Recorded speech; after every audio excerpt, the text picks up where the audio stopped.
Right, that was starting with a bang, but a beautiful bang actually there from Sebastian, who you'll be hearing from soon. Let me just welcome everybody to this event, Europe for Scotland. It's a kind of gloomy anniversary. Actually, some people would need some reminding that it was 6 years ago, precisely today.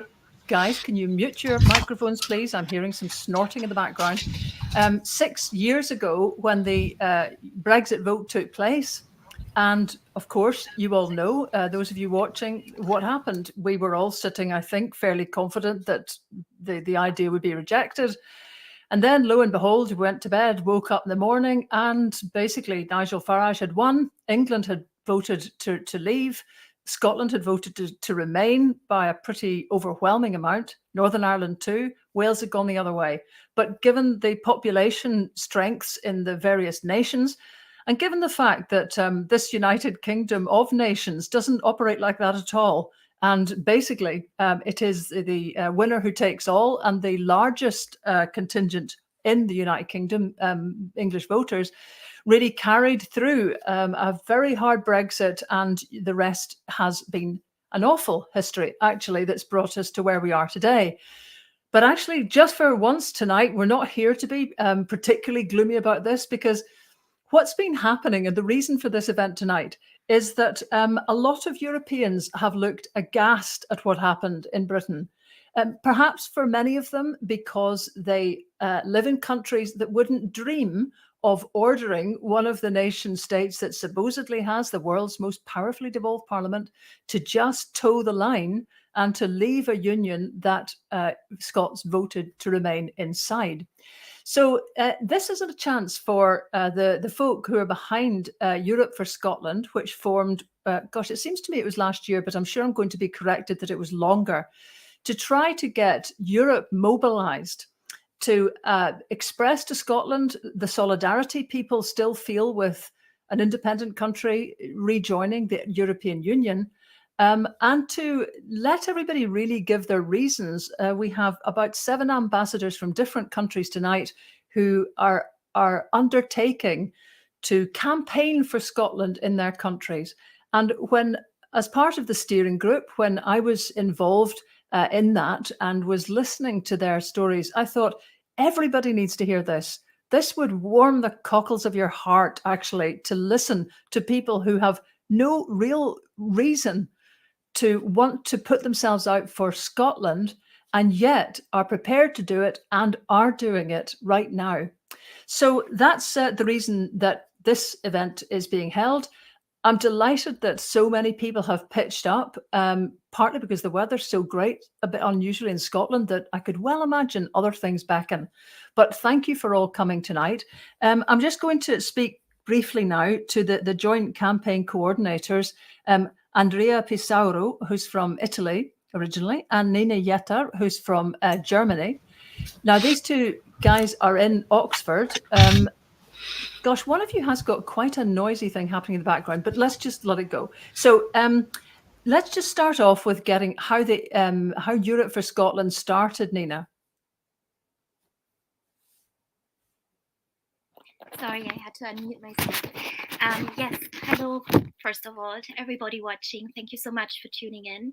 And yeah, so we've been around for just over a year, really. We started in spring last year with an open letter addressed to EU politicians, urging them to make clear that Scotland would be welcome back in the EU.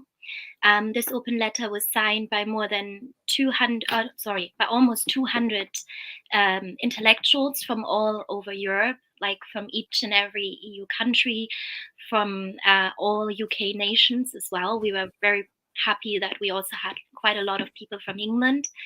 And just to mention a few of the people, I don't know, I think we have some pictures prepared, but we had some really famous people in Scotland signing the petition, including, of course, Val McDermott, William Boyd, and Sam Ewan, and Brian Cox, who is like one of my absolute favorite actors, and many others. I am sorry, I don't see the picture right now, so I feel like I'm forgetting a lot of people.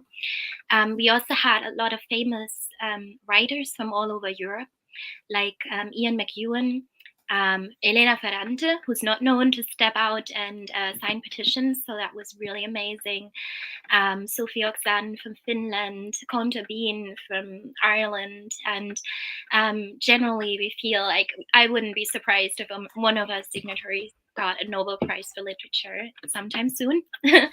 And one thing that was also really important to us was that we wanted to bear in mind who this letter is addressed to, namely EU politicians. So we also asked a lot of democracy scholars to sign that might not be household names across Europe, but that are very well known and influential on the EU, on their thinking.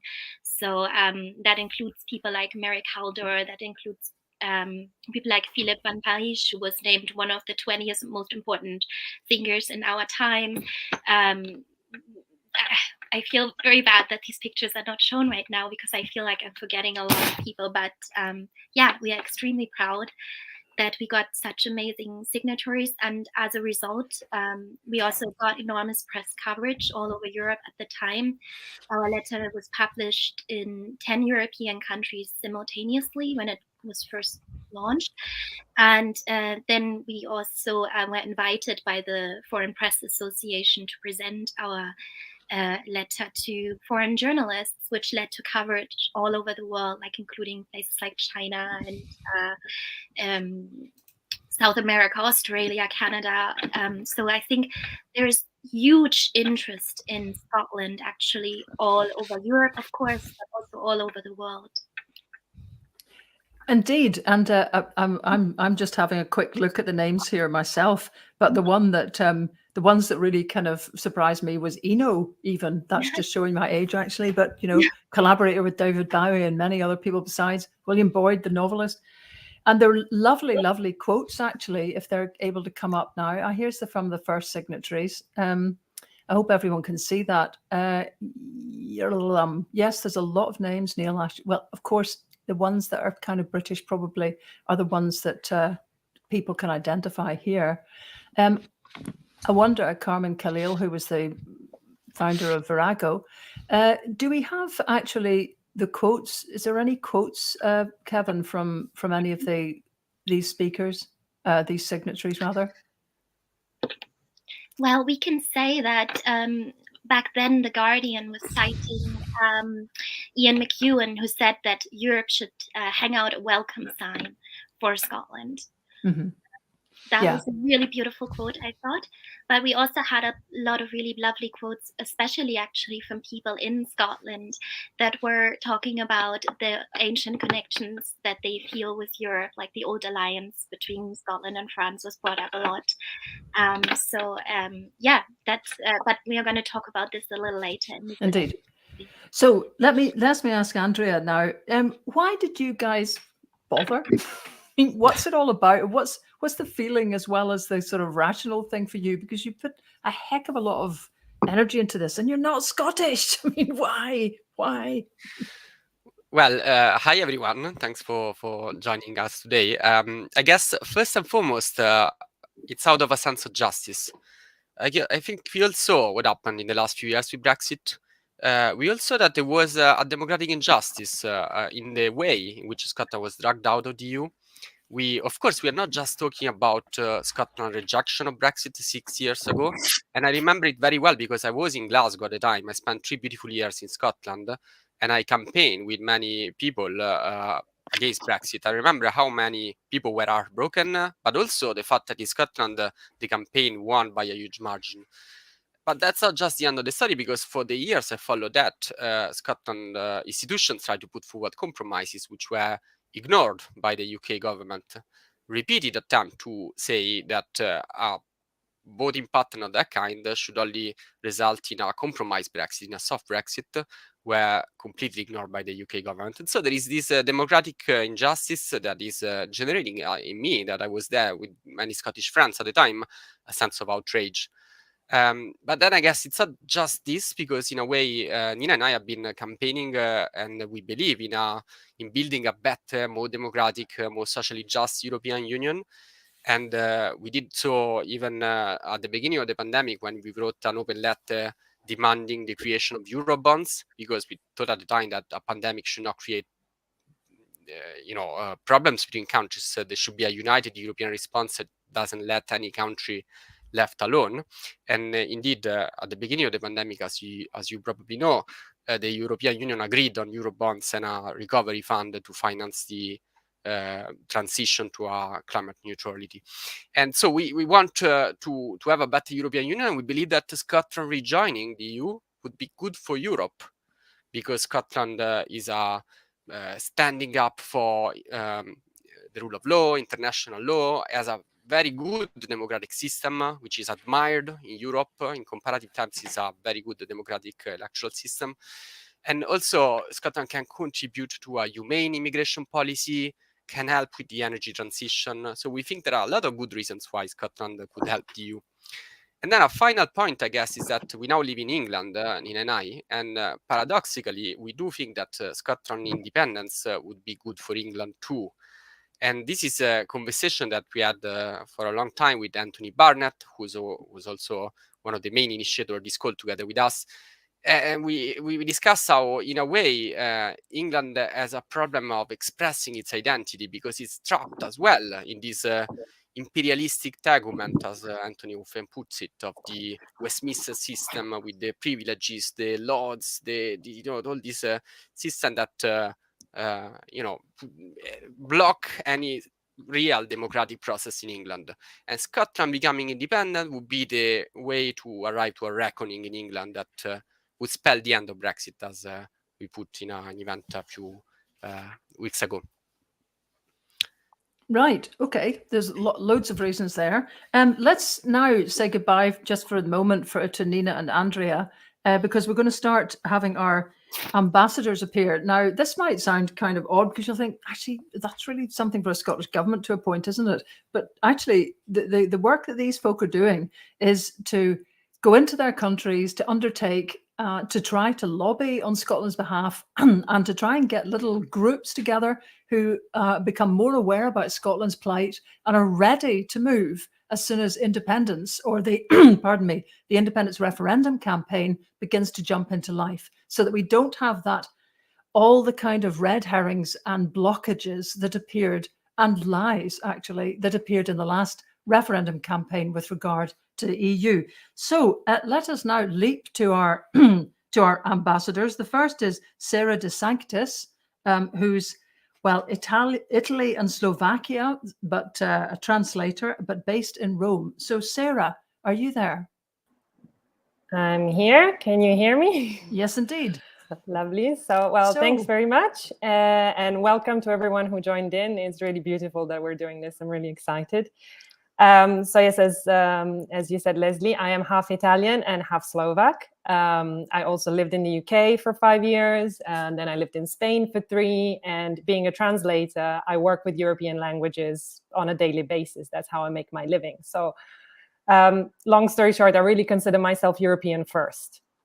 I really believe in Europe's potential, and I'm really, really grateful for all the amazing things that they've already done for us. So that is why when Brexit happened, I remember it, I was living in London at the time. I took it very badly and quite personally. As Andrea mentioned earlier, like, I too was really heartbroken in a very meaningful and personal way. And I didn't have to leave.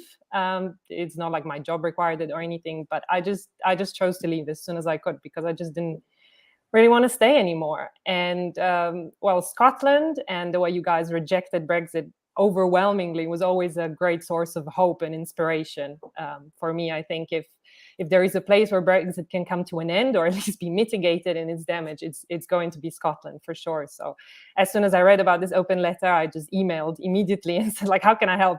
I'll do anything. This is really beautiful. I want to be a part of this. And on a more personal note, I've been to Scotland many times, also for months on end. And every time the people have been so, just progressive, cosmopolitan in spirit, just warm, welcoming. I always felt at home there. So that's one of the reasons, in addition to my love of whiskey, to be honest, and obviously your amazing landscapes, which are really, I think Scotland is one of the most beautiful places on earth. these are the reasons why my husband and I decided to get married in Scotland a couple of years ago. So obviously Scotland has a very, very important and dear place in my heart, and I cannot wait to see it back in the EU where I think it belongs. Wow, that's brilliant. Where did you get married, by the way? In the middle of Glencoe. In the middle of Glencoe? You can get married anywhere in Scotland, which is lovely. It's the only place in the UK where you can do that. You don't need an address. You can get married under a tree somewhere. And so that's all we did. And it was truly beautiful. Very grateful to Scotland for letting us have that. Right. Well, look, thank you for that. And I should say there's time for questions at the end of this to the ambassadors, just about, about their own perspectives. What does Sarah think, for example, other Italians will make of this? Is this going to be possible to make headlines about Scotland when, let's face it, every country really has quite a lot of their own problems and issues to kind of tackle themselves. But anyway, we'll come to that in a minute. So thank you to Sarah. Our next is Anders Bode Christiansen, who's from Denmark. Hello, Anders. Hello, good evening. Thank you for having me. Yeah. So what's your reason for getting involved in this? Yes, my reason for getting involved is sort of a love affair that began when I was little, and my parents had some Scottish friends, and we loved to have them visit.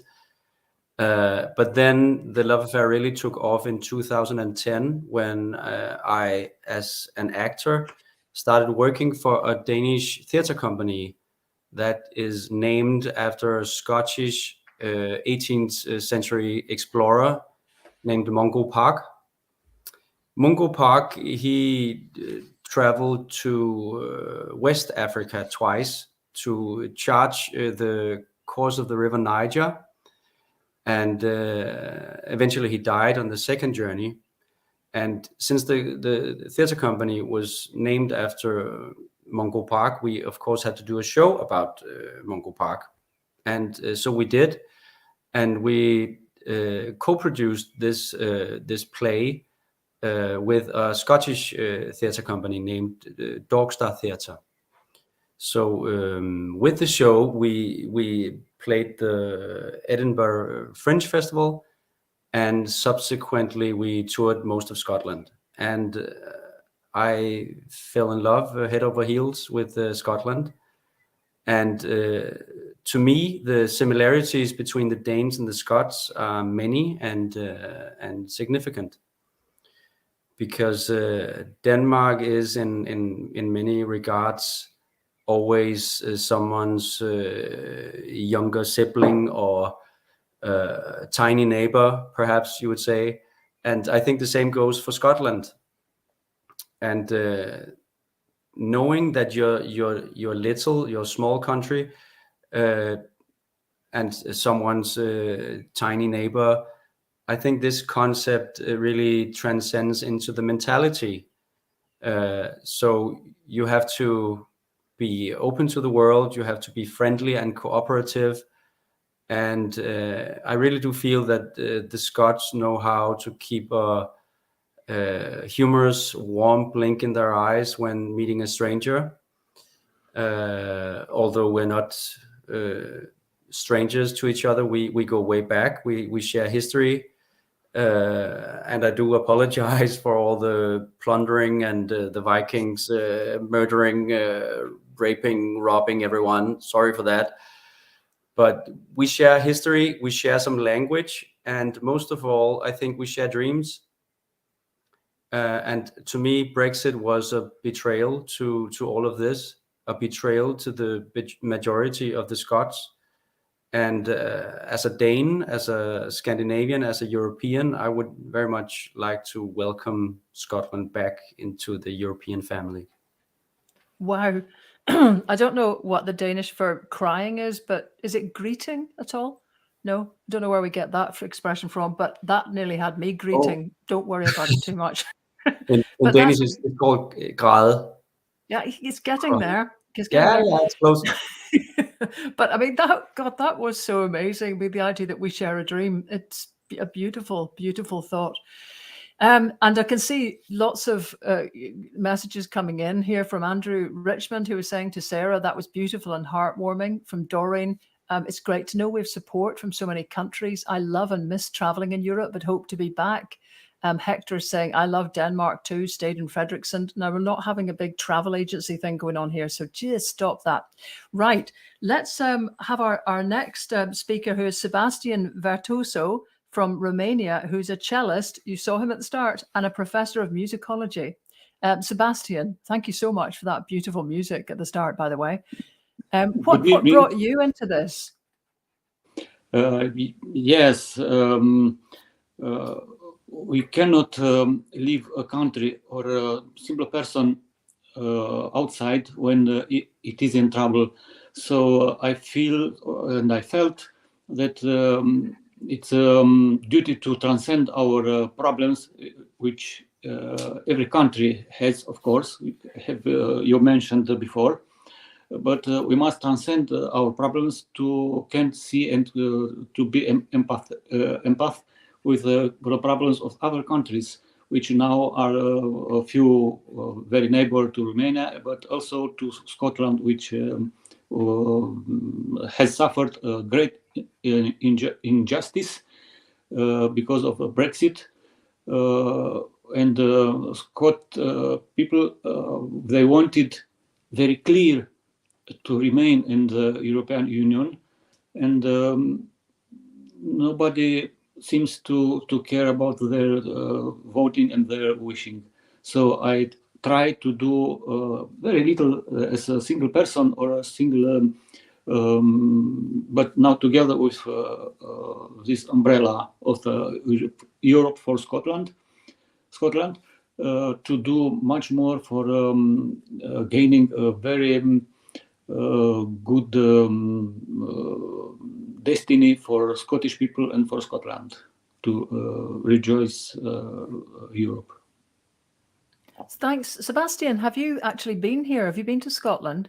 No, never. Unfortunately, no. I was just in England, in Aldeburgh, where I met a very warm family, a Scottish family, Niva and James Buchanan, which they were indeed, I was very young, it's happening almost 27 years ago, and they were retired in the medicine field, but they loved us very, very, very much, and they helped us a lot without no problems and without making very important situation about that, but with simplicity and with honestly hearts, they helped us. And for them, not just for Scotland's situation, but also for their memory, vivid memory, I stay to help and to do, which is my best thing for Scotland. Well, thanks to the Buchanans for doing Yes. business all that time ago. Seems like one encounter with a warm Scottish family has left quite an impression, which is great. Yes, it was very nice people, very warm. They said, we are like your parents. We were very young, of course, at that time. And they were very, very warm and very kind people, and very civilized, very high educated. So we have learned a lot from them, and very kind, very kind. It's unbelievable now when I remember. Now it's almost more than 25 years ago. Right. I can still remember all this soiree where they invited to their residents to hear music, to discuss philosophy, religion, economy, music, of course. They were very lovely very keen about music. Well, that obviously struck a bell with you. Yes. Well, look, thank you for that, Sebastian. Yes. We have now Elise Talleyrand from France, who's a language teacher. She's also treasurer of Yes for EU when she's based in Edinburgh, but she comes originally from France. So that's quite a lot of sort of cross-channel moments there for Elise. Elise, I mean, perhaps that sort of explains some of your own motivation, but why have you got so involved with this, Elise?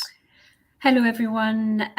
So I have to apologize because, as with probably everyone on this call, I have many reasons for getting involved in Europe for Scotland, and I chose a bit of a didactic one tonight, so I hope you'll forgive me. I have lots of emotional and personal reasons for joining, but I chose a more reasonable one tonight. So one of my motivations is linked to my professional activity. I'm involved in education, and more specifically in providing training courses for education stakeholders. That's teachers, head teachers, inspectors of education, etc. under, you've guessed it, the Erasmus Plus program. Now, it breaks my heart every single day of my working life to think of the lost opportunities for teachers in Scotland from no longer having access to this program. One of the key words in Erasmus Plus is the word dissemination. So I'd like you to think of it that way. When a teacher goes on a professional development course, let's say in France, to learn about the French language and French culture, and to learn how to teach languages. And when they return to their classroom, the benefits of such a course will trickle down to their pupils, to their colleagues, to their school, and potentially even beyond that. So when you remove these opportunities, it's the entire school community that suffers, and ultimately, I would say, society as a whole. But what is perhaps, or is also very pertinent to our event tonight, is that with the loss of Erasmus Plus, Scotland can no longer host education staff on the scale that was happening under the Erasmus Plus program. So EU professionals are also missing out. I know from experience how much Scotland has to offer the rest of the EU in terms of its approach to education, its innovative school practices, and the focus on the health and well-being of its pupils. These are highly regarded across the world. And before Brexit, I welcomed to Scotland hundreds of educational staff who wanted to learn about the Scottish education system. And they were able to visit primary and secondary schools. And I can tell you that they were all very impressed by the educational practices that they were seeing in Scotland. And I know for a fact that these visits have helped shape some of the policies and practices that were later implemented in their own schools, local authorities or regions on the continent. So now these doors are closed, and the Scottish people, as well as citizens from across the EU, are all losing out. So I think trying to get these opportunities back for everyone is a cause well worth fighting for, which is what I'm doing.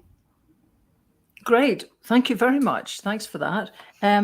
Now, just that we managed to get everybody in, and then time to have a little chat to you all. Susanna Jantz is with us as well from Germany. Susanna? Can we squeeze Susanna into this crowded virtual waiting room, I wonder? Yeah, here she comes. Susanna. Hi, everyone. Guten Abend. It feels a little bit Jeux sans frontières, or a little bit Eurovision, actually. But if it was Eurovision, we'd all have our different frocks on, wouldn't we, everybody? And Anders might even have a frock on. Who knows? But anyway, Susanna. We get to give the points then in the end. We got to discuss that then. Yeah. So anyway, what's from Germany then? You're an actor, you're an event manager, you're based in Berlin. What on earth makes you interested in Scotland rejoining the EU? Well, I actually have some Scottish blood in me, and I found that out 8 years ago. I have been in Scotland a couple of times as a tourist over many, many years. And I always felt really like home, especially with the Scottish people.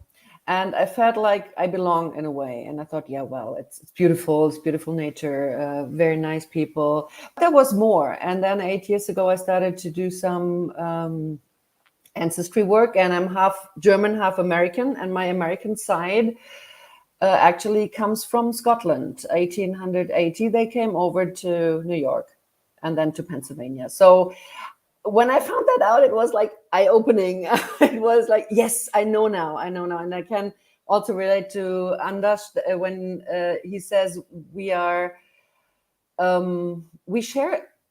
lot of history. We share a lot of genes and a lot of language also. So yeah, I think this is what really, this is very emotional then, and what really brought me to love Scotland. And when I heard of Europe for Scotland, I was in from the beginning because it was the word injustice. A lot of people said this tonight, and this was what I felt when the Brexit results came out, and I was very shocked too. And I was also shocked, I just saw it on the news, and I was also shocked to see people in Scotland and also some people in England crying and really devastated. And this broke my heart. And I'm happy to do something or together with the others. And it's so nice to work with the other ambassadors and to find projects. And what drives me the most is that Scotland suffers has so many disadvantages because of Brexit now, economically, educationally, as we heard before, and yeah, also mainly these two, and then on a human basis also. So that's why I'm joining. And I wonder, when the warm feeling that you had, and obviously the things that we share, I mean, that's shared with the whole of Britain. Is it that you really, was it a big wrench to see the whole of Britain leave with Brexit, really? And it does look as if Scotland are the only guys who might find their way back anytime soon.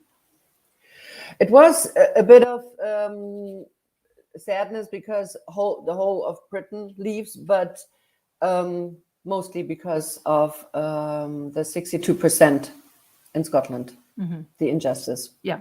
I was very shocked that this didn't have any influence, to remain. And this was one of the main factors why I was so heartbroken.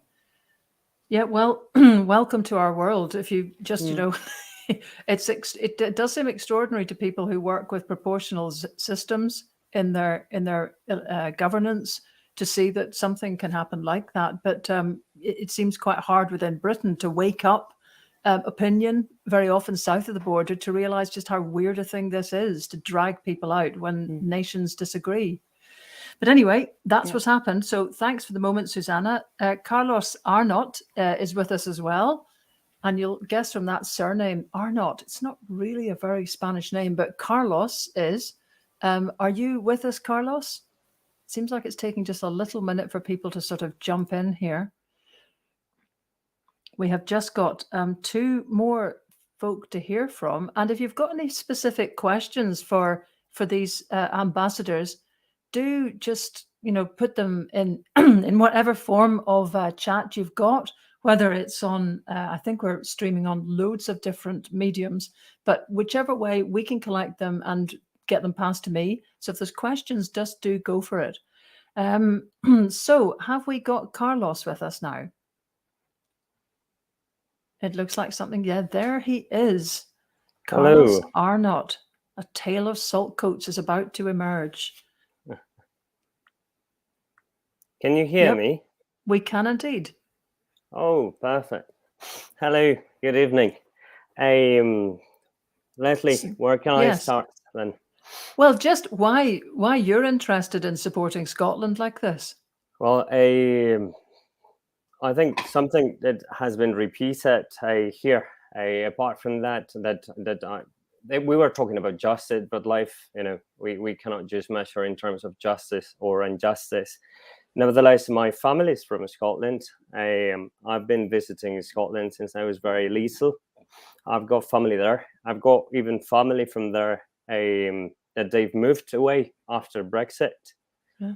My uncle Ellen moved from Edinburgh to France. I've got also friends from different parts that they moved out because they thought it was, a brighter future for them and perhaps their children, and things that they have been enjoying all these years. Scotland has been part of the European Union for more than 40 years. And then all of a sudden, they've been stripped away from something that they had when they voted to leave. So kind of, I reckon that Scottish people have been ignored in their expression, their will.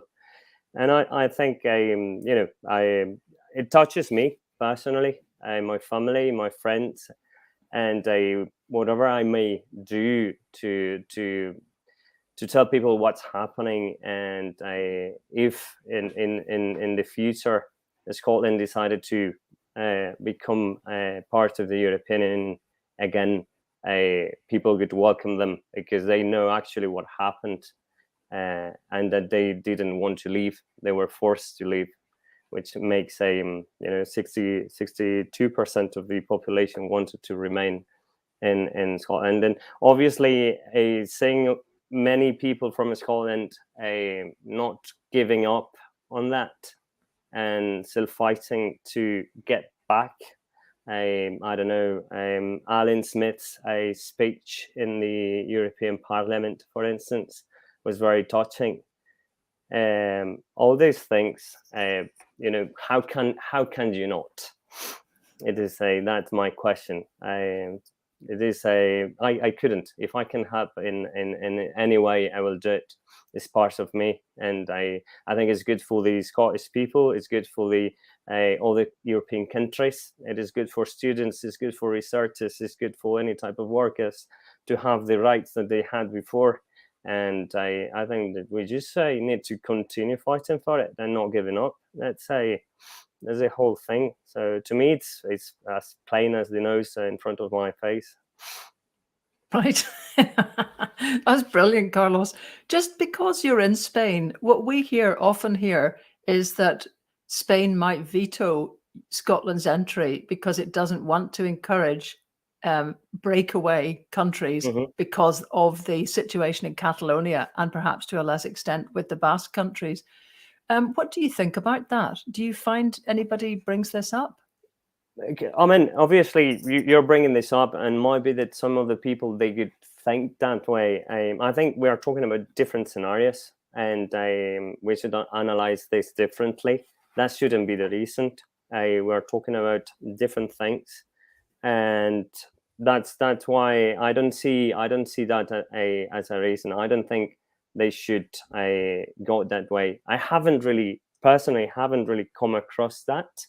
That might be a fear that some people are holding, but I have never heard that people might get scary because of Scotland being a country perhaps deciding at some point to leave a union. Yeah, they've been in that union for since 18th century, beginning of 18th century, but might be that reason enough to perhaps have considered if they want to continue. So yeah, I haven't heard it. Could be, but it's different things. So I don't think we should address them in the same way. Yes, indeed. In fact, I was over. I was taken over the day before the Catalans declared independence to do a BBC World debate, supporting the Catalan speaker, and an academic who was quite a venerated academic, who was a law professor, came up and spoke at the end. Came up to me, and he'd argued on the other side, and he said, "You guys should understand in Scotland that we see you quite differently." Partly because you were a nation, you were, you had constituted nationhood before the union began. He gave quite a lot of reasons, which I have to say a lot of the Catalans standing there would actually argue with. But nonetheless, maybe we'll have a different kind of experience this time. But certainly last time, it seemed that Spain was ready to use a veto. But anyway, let's see if we get further into the discussion, because we've got one more ambassador to go, and then see if anyone wants to bring these points up. Thanks to Carlos. Joanna Kopaczyk from Poland is a senior lecturer in Scots and English at Glasgow University. So where are you coming from tonight, Joanna? Are you here or there? Yes, I'm in Glasgow. Hello, everyone. It's a pleasure to be here on the show. So my reasons, I guess, really chime with what everybody has already said. But what I can also add from my perspective, why I care about Scotland being taken out of the European Union against its will, is because I grew up behind the Iron Curtain. I know what it's like to have Europe divided by artificial political borders and boundaries, and that was my experience when I was growing up. And then once the wall came down, one of the first countries I was really eager to visit was Britain, because I had started learning English and I was really curious about the culture and everything. So I went on a tour of Britain for 3 weeks, camping in July in England and Scotland, which wasn't a great idea because of the weather. But nevertheless, I had the best experience, and I really warmed up to not Britain sort of just because it was something unknown, but actually I recognized a lot of things that we had in common. And I recognized the historical links between, in particular, Scotland and Poland. So this is something that led me to have my academic career steered towards these topics, and this is what brought me to where I am today. So as I said, I'm tuning in from Glasgow, where I found myself in the middle of Brexit, and I felt absolutely devastated. And I feel that every day when I think about my Scottish friends and my Polish family and all the European people who really want to see Scotland back among our midst. And from a very selfish point of view, I would like to be able to send parcels and letters to my family in Poland without having to fill in some stupid tax forms and customs duty. So, all these practicalities have become really quite cumbersome. But I think more importantly, I still believe in the democratic process. I think these things are reversible. It's not like it's a done deal. I think we should be talking about it. I think we should be campaigning. We should be very vocal about the fact that, as I said, it's not a done deal, and we can still reverse it, I hope. Right. Well, look, thank you all very much. I'm seeing questions coming in, but a lot of them are more about this strategy for the actual campaign, which is something we're just about to come on to, except one. And I just wonder if a couple of you have views on this one. Hamish Norbrook is asking, any ideas for what we as individual Scots, I presume, should be doing? I mean, is there anything we could be doing that basically raises the profile of Scotland in your countries? Because as I said at the start, you've got a cost of living crisis. You've got the same problems of trying to decouple from Russia and from supplies from Russia. This is not an ideal time. We're still all coming out of COVID. How easy do you think it will be for Scotland to make any kind of headlines in your country? And then that question, how can Scots manage to do something here that attracts attention in your country? Anybody want to go? This is the toughest question of the life, by the way. They all get easier from here. Sarah.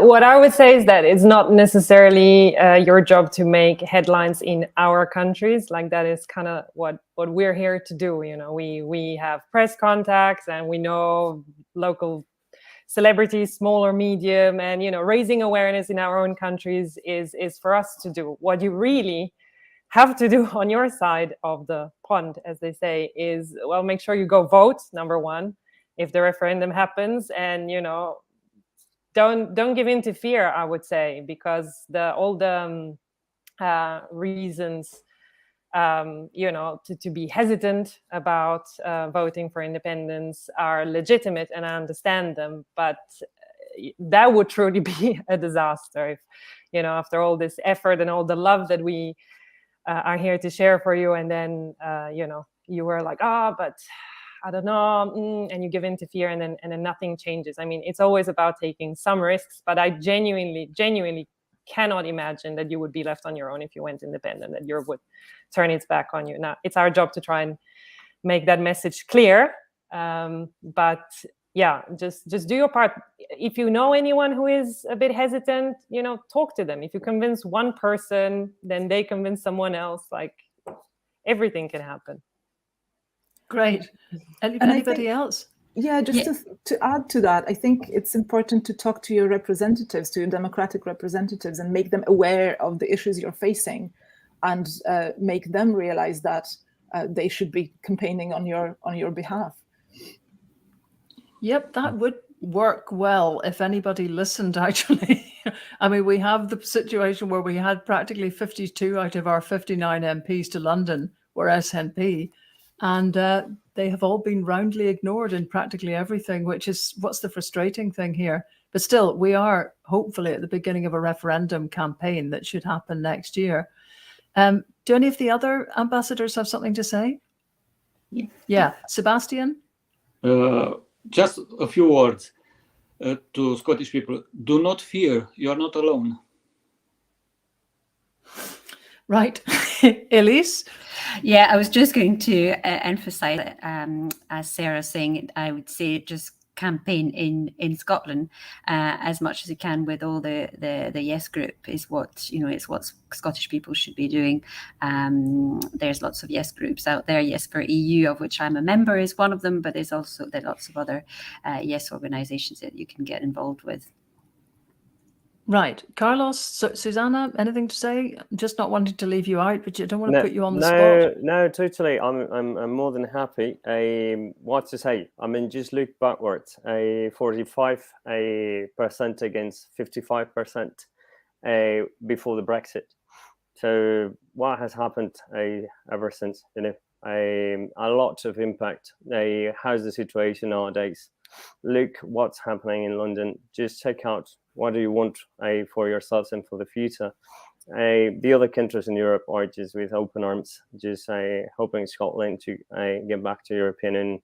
So hopefully, that warmth is also going to be felt, and that's going to perhaps change some minds that are a little bit undecided. Yep, thank you. And Joanna, last word to you. Was it Susanna? Susanna, I'm sorry, I was reading a text that I mean to read to Joanna. But anyway, Susanna, I'm sorry, yeah. Yeah, I'm on another level. You're doing so much already. This is why we're here, because you're the people that you are, and you're have so much positive influence. And everybody here in Germany who loves Scotland and has been there a couple of times just love you as people, and just stay like this. Just be like you are and stay like this. We have a lot of, just for example, we have so many Scottish country dancing societies. I've been joining one last year, so for a while. So there's so much going on. I guess in other European countries too. So just stay as you are, stay positive and hopeful. Great. Yeah. Okay, that's such beautiful messages. And actually, the reason I got confused is I was just reading a message from Morag Williamson, who says to Joanna, I'm so sorry about the shameful way the UK government is treating EU folk like yourself. Once independent, we will establish a welcoming, not a hostile environment for all new Scots. So amen to that. So look, thank you so much to all the ambassadors. I'm not sure if you now disappear completely or not, but what we're going to do in the meantime is just have a sneak preview from Billy Kay of a film that he is about to release, which is about Scotland's historic ties with Europe. So here we go.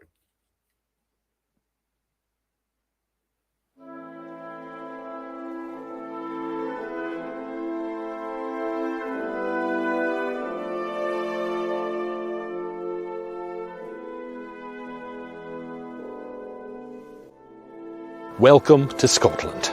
My name is Billy Kay, and I'm a writer and broadcaster and author of the book The Scottish World. Scotland is, and always was, a proud European nation.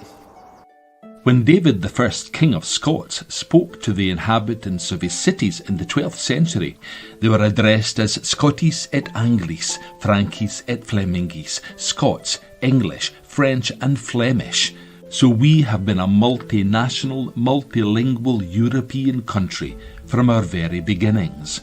For centuries, trade between Scotland and European nations brought prosperity and cultural riches. One of the few artefacts we have from the patriot hero William Wallace is a letter to the city of Lübeck, then capital of the Hanseatic League, a medieval forerunner of the EU, which stretched from Tallinn in the east to Groningen in the west.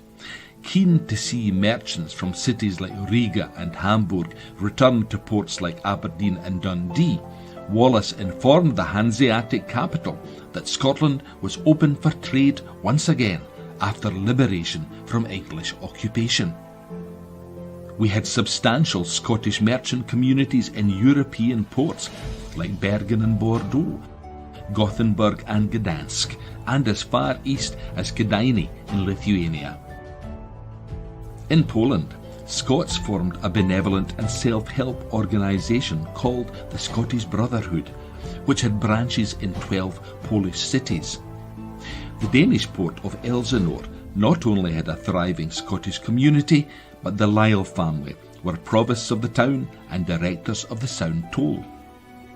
The Low Countries too attracted Scottish ships, merchants and migrants, and you can see their legacy in places like the Scottish Quay in Bruges in Belgium and the Scottish Staple Port in Fare, a little piece of Scotland in the Netherlands, and proudly celebrating that connection in the Scots Houses Museum to this day. As well as granting dual nationality for citizens of both countries, one of the major economic benefits of the Old Alliance between Scotland and France were privileges in the wine trade. The red wine of Bordeaux, called claret, became the national drink and bound Scotland and France so closely it was called the bloodstream of the Old Alliance.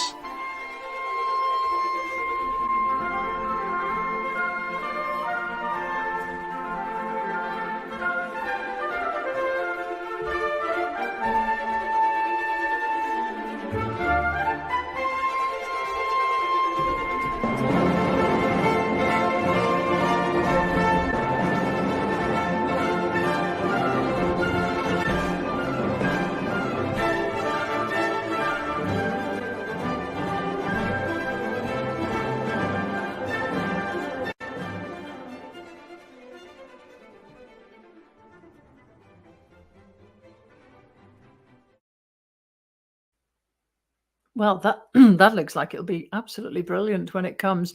And having done a book festival with Billy, it is absolutely astonishing. There's not a place in Europe where he hasn't been able to find really strong cultural ties from history and ones that still endure.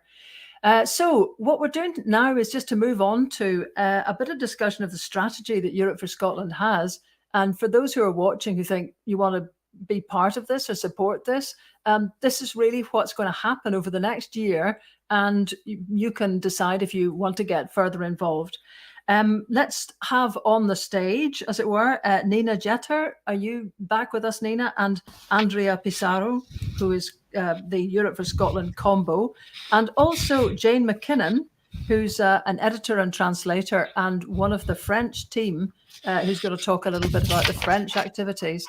There's a lot of noise from someone. I'm not sure. I think it's Andrea. It might be you again. So have we got Jane to come on? Is she coming on at this point? Well, anyway, while she's appearing, well, just what did you make of everything that you heard there? I mean, I'm seeing a text in or message from Joe Toole watching, who's saying, "This is wonderful, such supportive and intelligent contributions. It's really lifting my spirits." And you actually were texting me, Nina, with just the comments that Spain has made about an independent Scotland. So you might as well say it while you're here. Yes, so that's an important thing, that Spain is actually not going to stand in the way of Scotland rejoining the EU. Nina, you're quite quiet. Sorry to interrupt, but just if you could either get closer to your laptop, or else Kevin, can you boost Nina at all? Right, try again, Nina. It's okay, we can hear you, but just not, as fulsomely as one would like. So it was importantly pointed out, actually also by another one of our ambassadors, Bob Hastings, who's one of our Spanish ambassadors as well, Scott living in Spain. And he rightly pointed out that the Spanish government is not going to stand in the way of Scotland rejoining the EU as long as it is like the referendum, the independence referendum, is conducted in a legal manner, which of course is the plan of the Scottish government. Yes, and if anybody, we will probably not get into that tonight, because that is a huge, difficult question, which hopefully will get a little bit more flesh on the bones from Nicola Sturgeon on Tuesday. But anyway, let's just talk about the strategy that Europe for Scotland has then, because what you're trying to do essentially is to try to get, it sounds like the EU kind of get bodies, the Council of Ministers, perhaps the Commission, perhaps the Parliament, warmed up to try to get an early statement from them, hopefully, when the referendum kicks off. What's the strategy for all of that, Nina? Yes, so if I can go back a little bit, I'm just going to go back to last year when the Scottish elections happened, because of course we published our letter before that, and we didn't know what would be the result. But then it was clear that there is a majority in Scotland for independence. Another referendum is going to take place. And one thing that I found really heartbreaking about the Brexit referendum is how uninformed the electorate was. I mean, everyone was being lied to. No one knew what they were voting for. And with the independence referendum in Scotland, of course, we cannot have a repetition of that.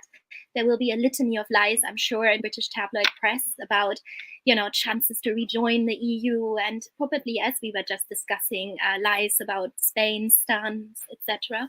So we felt it is absolutely vital that there is clarity from the side of the EU, so that Scottish voters have some facts on the table that counter any lies that might be spread.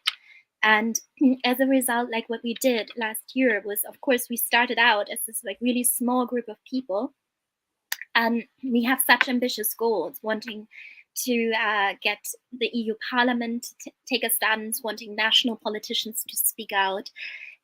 So we put out a call to people that had signed our petition last year and asked for volunteers if they could, come on board, advise our campaign, help us in different countries. And we were absolutely overwhelmed with how many responses we got. It was absolutely delightful. And we have recruited now more than 50 people from 17 European countries, and we have national teams in, I think, 15 European countries. We have an EU lobbying team, and we also have a team of cultural ambassadors that are planning activities.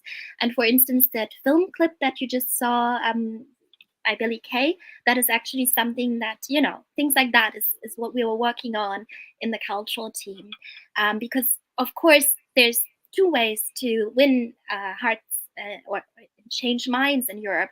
One is the intellectual route, to put forward all the clever arguments and documents with our strategy but then the other is just kind of going straight to the heart, being very not necessarily reasonable, but just really emotional.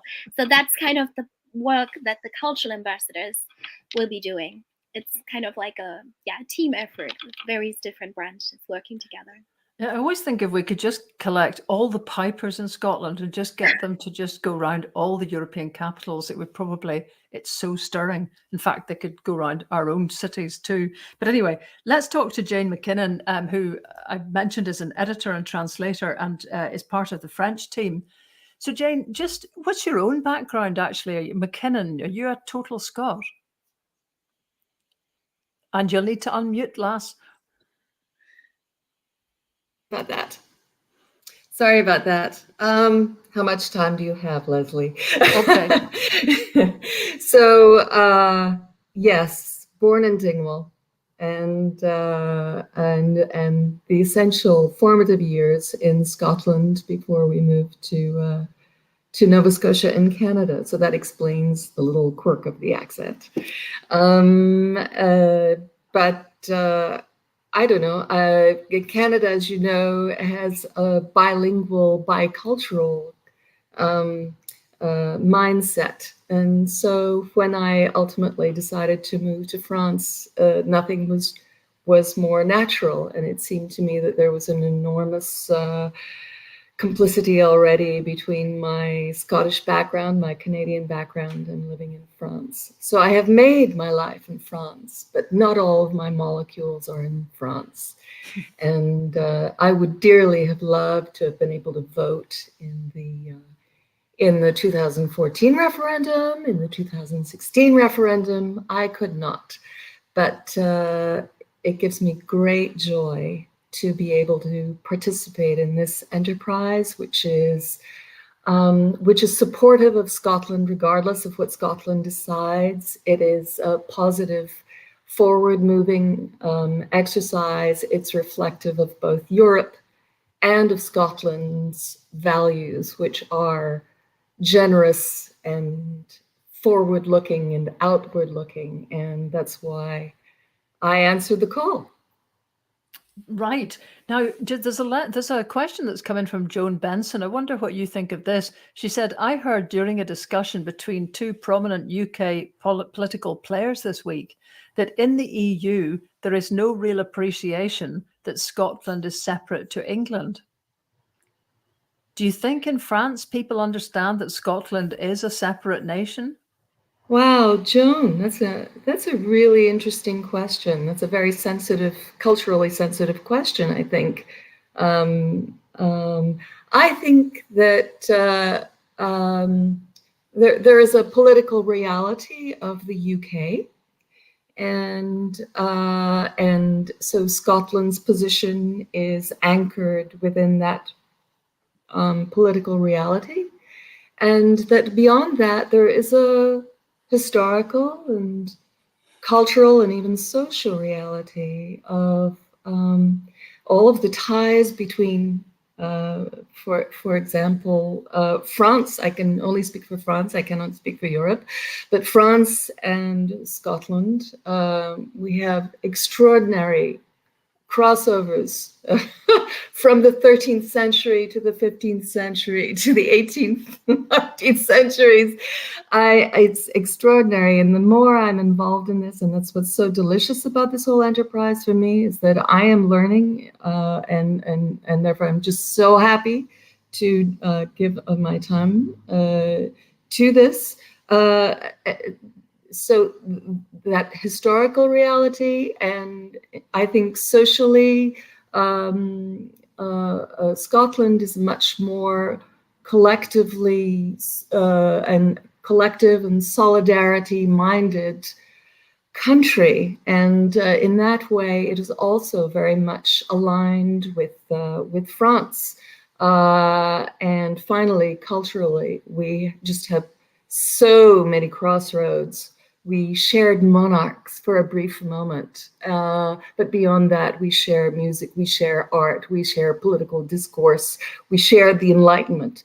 So it is rich, and I would say that there may be a kind of technocratic outer layer that may respect the current boundaries, but underneath, the water runs deep, just as it does in Loch Ness, from my own part of the land, I would have to say. Right. And so tell us then, what kind of things are the French group thinking of doing? What do you discuss? What are your ideas for action? Oh, well, thank you. It's amazing. This is the first experience for me being involved in a group that is part of a grassroots organization. The whole impetus is to develop enthusiasm from the landscape horizontally, But the first thing that happens when you come together, and first of all, thank you, Nina, Andrea, for everything that you've done in organizing and creating this framework within which we can act. And also Sarah has created technological platforms that enable us to communicate with each other so that we're not reinventing the wheel. But first of all, you have to discover who you are. This is a specific team. There are more or less a dozen of us. I'm one of 2 Scots on the team.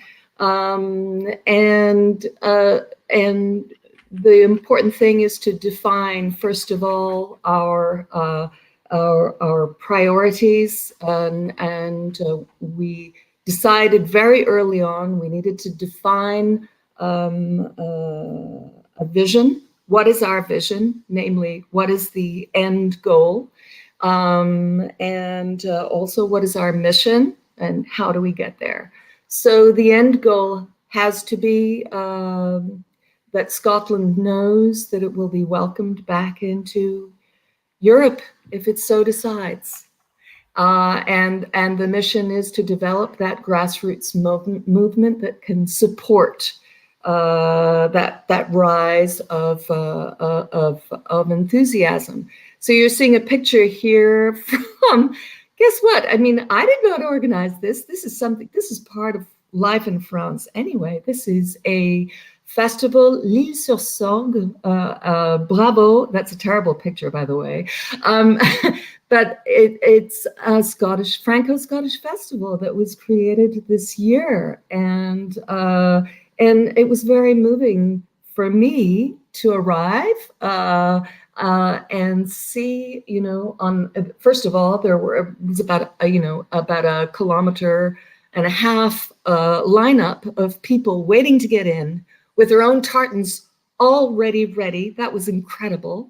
And the gates, as you entered, there was just, there were banners of Saltire flags in just the heart of France. This was moving to me. I mean, before joining Europe for Scotland, I didn't look out for any of this stuff. And now suddenly I've begun to look out and I see like all of the layers of a millefeuille pastry, flaky pastry.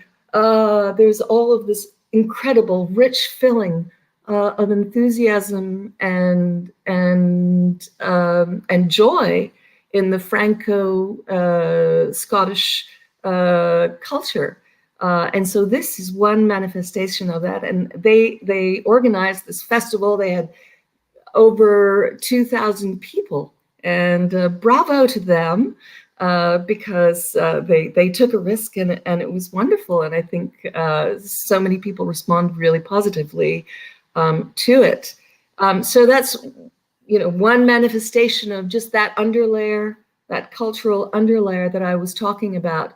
There's another festival coming up for anyone who wants to come over, and it's in a very special place called Aubigny-sur-Ner. I'm sure we can, in the recording, we can put in a link in the description. They are having, I think it's they've had this festival for over 30 years. It's a Franco-Scottish festival. It lasts 3 days. It's from the 15th to the 17th of July. And speaking of pipe bands, Lesley, you mentioned pipe bands earlier on. Well, this is where it happens. There are pipe bands from all over Europe. And so it gives you a sense of the tremendous diversity of the enthusiasm for Scotland. Even on our own team, I have to say, we have people from all different parts of France, including, and beyond France, including my friend Elise in Edinburgh, whom you met. And so it shows that the community is larger than perhaps a technocratic reality. So this festival welcomes between 20,000 and 30,000 people who come, and it's just one manifestation of what we share between the two countries. So in terms, I will branch out a little bit towards what we are doing in our own group in France. As I mentioned, it was important to establish what was our vision and our mission. And after that, what's really crucial is the arguments, because we are thinking in terms of not what do we each individually want.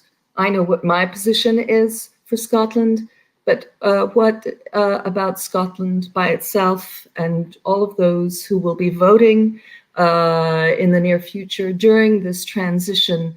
It's important for Scotland to be able to make the best possible decision.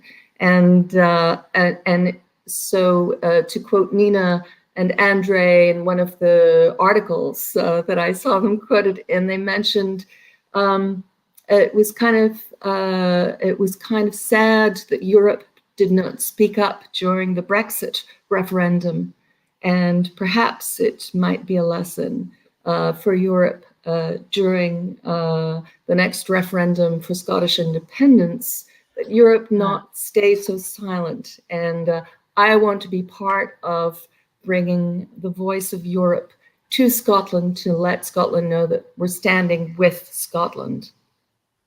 Brilliant. That's great to hear. And actually, just Elise does just come back with a comment herself on the question I asked you about what European groups are working on, and this question about whether or not EU citizens are aware that Scotland and England are really quite distinct, and particularly distinct in their approach, their voting during the Brexit referendum. She's saying that that's one of the things European groups are working on to dispel this assumption. Tanya in the Italian group is producing a leaflet aimed at Europeans to tackle precisely this misconception. So there's another of the things that are going on.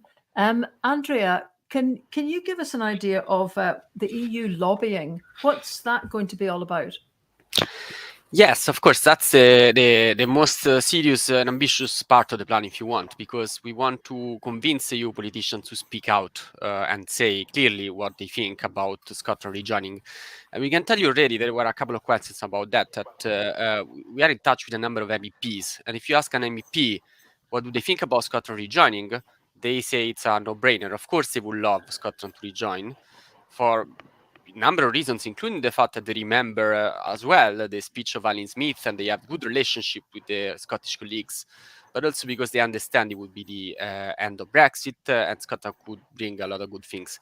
But at the same time, in the European Union, there is this kind of internal policy of not interfering with the internal affairs of another country.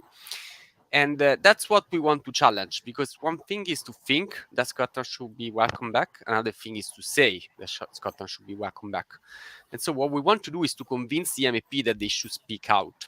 And the way in which we want to do this is to produce what we call a citizens report, which is our attempt to say to bring into the European Parliament the voices of European citizens that want Scotland back, and add to that the politics of it and the imaginative reasons why we think it's good for the EU. Some of these reasons were mentioned earlier. There is a lot that can be very good for Scotland to rejoin. For instance, the energy reserves. Scotland has 60% of the total oil reserves of the entire Europe, 25% of the offshore wind. These are things that we want to make sure that all MEPs know by heart. We want to remind them as well, a very important thing from my perspective at the moment, that we are in a very turbulent international situation with Russia threatening the international order. Having Scotland as a bastion of the rule of law in the EU is very important, because also there are problems in some Eastern European countries like Hungary and other countries that Russia might want to destabilize. So Scotland could be a very strong country that can help have a very strong resistance in terms of international order. And then, of course, the best universities, among the best universities in Europe, are in Scotland. So we want to put all these reasons into a report that we're going to send to all MEPs, and we're going to try to convince them that they need to speak out. And the way to do that is to pass a resolution in the European Parliament that we would like them to discuss at the beginning of next year, so that can lead up towards the referendum in autumn. And in writing this report, we want to start a dialogue with the Scottish civil society, with Scottish pro-European campaigns. We would like to, because there is a lot that has been done already, a lot of research, a lot of documents. So we want to put all this research together. We want to do that in dialogue also with the European civil society from different countries, and of course with our ambassadors. And there is an amazing group of EU lobbyists that are in Brussels that have a lot of skills and competencies. I want to name Alistair Gray, that has been working a lot in these past few months to develop this plan. And our idea is that if we get the ball rolling in the European Parliament, then the government will follow, because it's something that it will become discussed, it will be talked through in the Brussels bubble with all the newspapers and think tanks. And then eventually a journalist will ask a question to Macron or to von der Leyen, and they will be forced to say something. And so we get this ball rolling and we try to make it roll just ahead of the referendum so that we hear something from the EU. Right. Well, can I just chuck in a few of the questions that have been asked? I mean, one is saying, how long would it realistically take before Scotland actually gets back into the EU? This is from Gemma. We'd have to have official candidate status, then numerous criteria to meet before they even let us in the club. We can see the damage Brexit's done to Scotland, but with Brexit, plus an exit from the UK, we might be on our own for a long time. Well, that's precisely what we want to challenge, if you want, because in a way, Scotland has been part of the EU for 47 years. There is no question whatsoever that it respects the Copenhagen criteria, which are the criteria set by the EU to see whether a country can join. These are criteria about the rule of law, whether the economy is sound, whether the democratic system is sound, rights are respected. Of course, Scotland respects all of this. So there is no question that a candidate status can be given to Scotland pretty soon. Then it's about the negotiation with you. And if there is goodwill on both sides, the negotiation period can be shortened up significantly. And what we want to convince the European Parliament to say is something obvious, that if a country has been part of the EU for a long time, well, it should not prove that all is done from scratch. It's a country that already has the acquis, as they say in Brussels. And so we think that within a couple of years, it's reasonable. Go. I think it's also important to say, I just wanted to briefly mention two things. One is Finland. It took 3 years for Finland. Finland had never been a member of the EU before and dragged out against its will. So, like similar country, comparable in many ways, but not in that one, which is to Scotland's advantage. The other thing I wanted to mention briefly is Ukraine. In terms of Ukraine, the EU right now is making a decision based on values.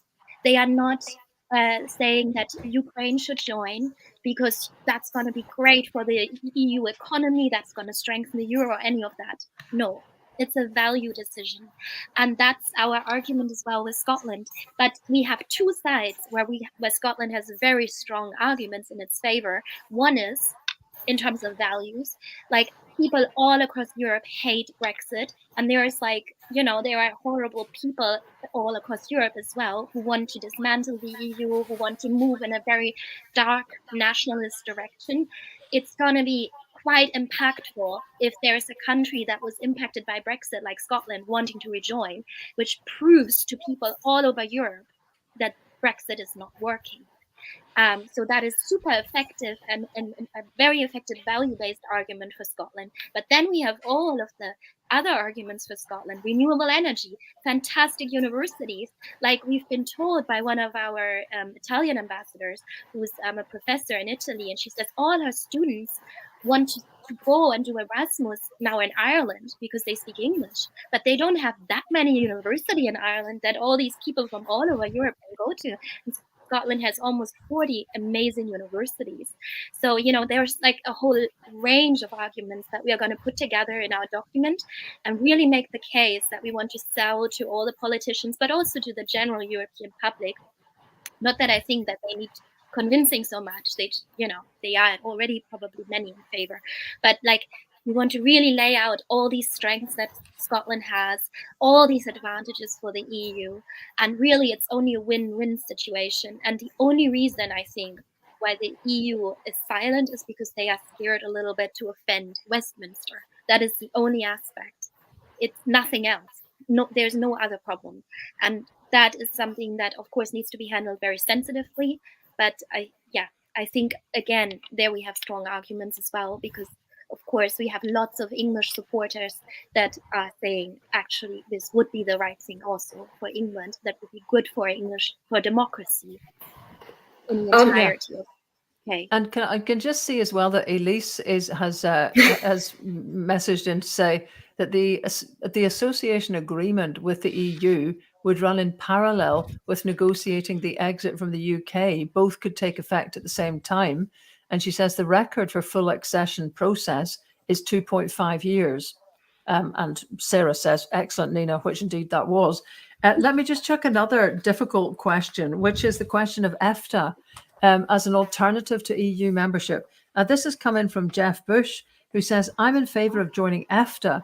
Now, this is the European Free Trade Association, who are the other European trade kids on the block. In fact, the UK was part of EFTA until 1973. Largely, EFTA didn't want to have institutions, didn't want to integrate, and ended up with, I think, just 4 members at the moment: Iceland, Norway, Switzerland, and Liechtenstein, the Alps and the Nordics.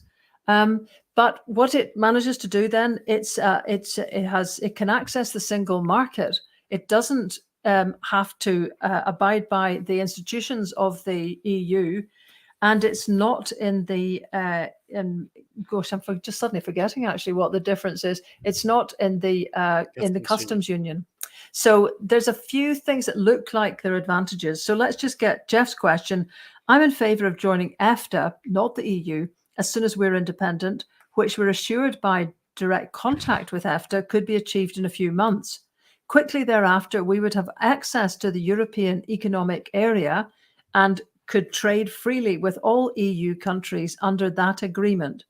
Thus, like other EFTA member states, that's like Norway, Iceland, etc., we have the upside of free access to the EU market and they to ours, without the downside of lengthy negotiations. A further massive advantage of being an EFTA member is that EFTA and the UK have a free trade agreement. So as an EFTA member, Scotland would have a free trade agreement with England. So the question, should Scotland join EFTA and consider the EU later? Well, of course, it's a debate worth having, I would say. From our standpoint, we don't want to decide for Scotland. We are an independent campaign that tackles the European side of things, if you want. So we want to convince the EU to offer Scotland a membership. Then it's up to the Scottish people to make their mind. I can only add this, that as Europeans, we would love to hear Scottish accents in Brussels. We would love to have some Scottish sense in the decision that matters. And that's also probably relevant, that it's true that EFTA grant you some degree of access to the single market, but there are still some hurdles because it's not in the customs union. And most importantly, from my perspective, Scotland would not take part in the big decisions that are taken in the EU. And you were mentioning there are only 4 countries in EFTA. In fact, most of the founding members of EFTA have left EFTA to join the EU. Austria, Denmark, Portugal, Sweden, precisely because they want to have more access to the big decision that matters. But this said, it's a decision for the Scots to make. We can only say to the EU politicians, please help the Scots to rejoin. And, of course, this kind of lobby to the EU helps also for EFTA, because it's everything has a process and everything takes some time. And it's not either or. You can start this process at the same time while you make up your mind. And as we said earlier, entry to the EU doesn't need to be a long process necessarily. It can be something that can be negotiated in parallel. And then if there is a good deal on offer, you can go for it. That would be my... Can I just Nina? Quickly 2 things. One was that I just wanted to applaud people in Scotland for the discussions that they're having. I think, like these discussions did not take place prior to the Brexit referendum. And I think it's absolutely great that there is so much knowledge about how the EU works, how EFTA works, and there's a healthy democratic debate. As Andre said, we are not taking sides. It's not for us to decide.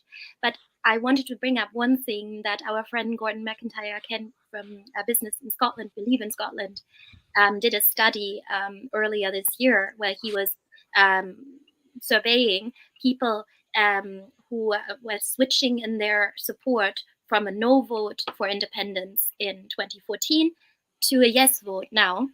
And he found that 97% of them were in favor of rejoining the EU. So from a pragmatic point of view, I think that is something that probably in this debate should be borne in mind, that if it makes the difference between winning or losing a referendum, that should probably be a factor to be considered. My God, Nina, you're good. You're a good girl. You've got it all there. She is good, isn't she? Yeah, we need to wheel you up here when we get to the referendum. Both of you, we need you all here. But just because we're just beginning to come to the end of our time here, it's just to let people know how long this, we're not going to go on for very much longer. But it is to just try to make, this does need some money to be able to do, particularly the idea of the lobbying in Brussels and in different countries. So there is a kind of fundraising pitch, which will now, I don't know which one of you will give this one a go. Nina, Andrea? I think we can both say a little bit. But yes, basically, we've been around, obviously, for more than a year. And we haven't really asked for... we haven't done a crowdfunder before because, of course, we were just like run by volunteers and we weren't doing such serious stuff. We came up with a lot of plans. But what we want to do now is really ambitious. So, yes, we need money to go to Brussels to lobby politicians. For instance, we need to cover travel costs. And, we need to book event spaces to host events. There was like a bunch of things that's all listed on our website that we are fundraising for. We've been extremely lucky in that the fact that we've won 2 major grants, like at least major for us. It's like £10,000 we won from the Scottish Independence Foundation, specifically for our EU lobbying team. But we would like to match those funds to really be able to carry out our plans. Because of course, we are competing for attention with organizations that have completely different kind of funds behind them than we do. And the other thing that we're very proud of is that we also won a grant from a UK-wide network, which is again important to us because it demonstrates also that what we're doing is actually not bad for England. So yeah, we are again asking to match that donation also for our national efforts, because of course we also want to lobby national politicians. We want to create more cultural content. But actually, instead of me talking so much about this, please visit our website. We have listed everything that we want to do, every way that we want to spend that money. And we also have some really cool rewards that we came up with for those of you that donate. Right. And Andrea? Yeah, I would just add that everything you have seen so far has been mostly 100% done by the work of volunteers. And now we all realize things are getting serious because the referendum campaign has started. There is a date almost, and we need to get serious as well. We need to be able to look serious to Brussels. So we need to increase the number of signatories in Europe. We need to get our videos to be seen by Europeans across. There are 500 million Europeans that need to watch our videos and need to write to their MPs.